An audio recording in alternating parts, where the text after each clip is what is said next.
This is a PokePress special report. Hi, I'm Stephen Reich here at the PokePress PIRN Studios in Madison, Wisconsin. I'm on the phone with Zack Bogucki, who is a sort of a remix maker, and he does original work as well as video game remixes. And he recently published his Amalgorithm album, which contains a remix of the GameSync theme from the Pokemon Black and White games. The name of the track is called Dream Eater. So, Zack, first of all, why don't you go into a little bit of your history as a musician? How did you end up doing this type of music? All right. Well, I started a few years ago. Just got some really basic MIDI software, and I really enjoyed messing around with that. And over the years, I was able to get more and more software so that I can get better sounding music. All right, and this is actually how many albums have you put out now? Amalgorithm is my third album. I've done one every year for the past 3 years. Right, because last year you had The Chosen One, which has another Pokemon remix, Payday, which is a remix of the Game Corner theme, and before that you had your first one was called Genre Diversity Day. Right. Yeah. All right, so first of all, Black and White have an absolutely huge soundtrack.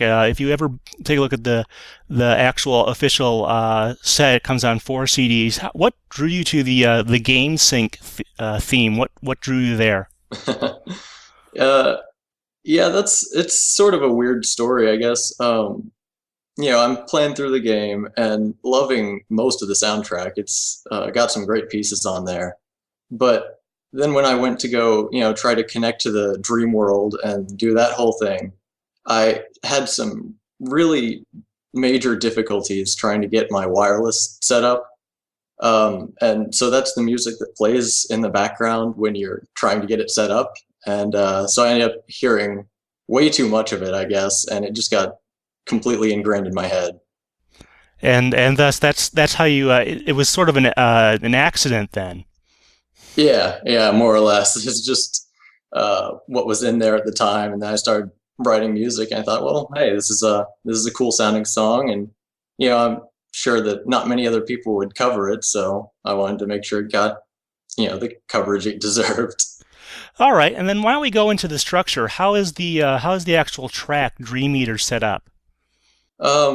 It starts off sort of ethereal, very a lot of high sort of plinky sounds. You got various piano and really high strings and sort of a lush ensemble sound. And I that's how I always envisioned the actual track to be, was having this sort of full orchestra sound. But then I knew that I wanted to do something to sort of make it more interesting. So pretty early on, it sort of turns into a dance track, more or less, and it starts getting a lot more synthetic sounds in it.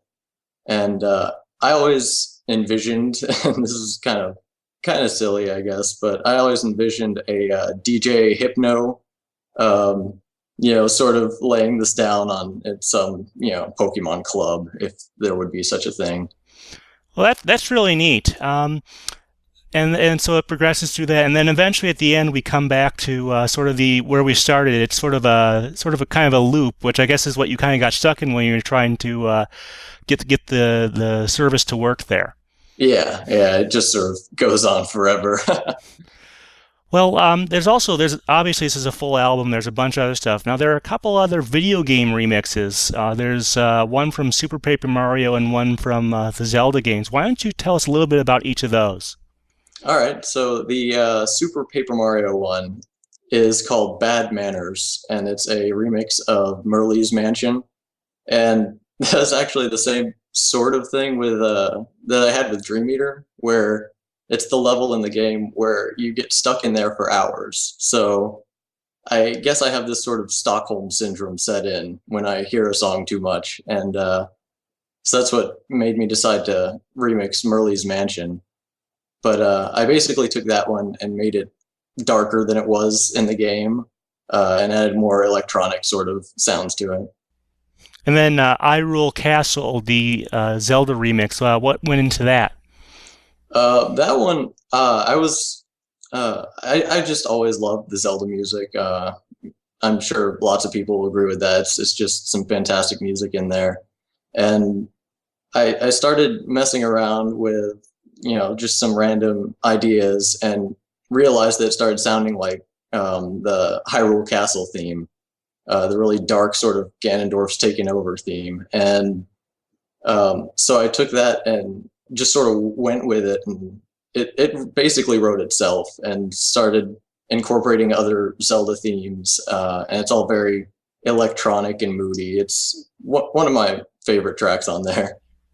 And why don't you pick out, you've got some original music on there too. Is there a particular track you'd like to talk about?